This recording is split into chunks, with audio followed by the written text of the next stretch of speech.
Hello guys, magandang gabi sa inyong lahat. Muli, ito si Charles DTV. Nagbibigay sa iyo ng update. Ngayon ay apat na araw ng ECQ sa Metro Manila. Malalaman natin sa susunod na araw kung ang ECQ ay palalawigin pa o election pa ng mga ilang araw o ilang linggo.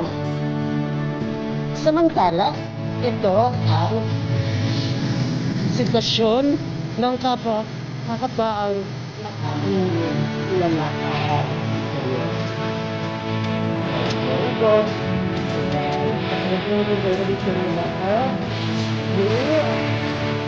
Ako ay sabi sa hanap buhay.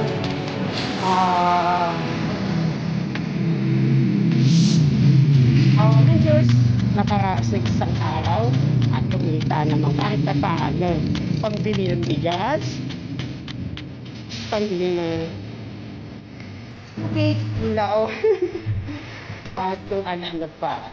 So maraming salamat sa Panginoon sa mga araw nito ay pag-asa at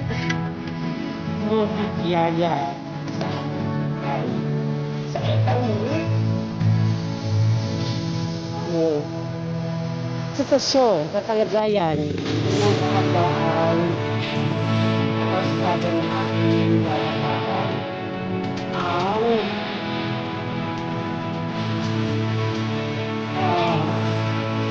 lugar ko ito lugar na kung saan ang pinili lugar ng NCR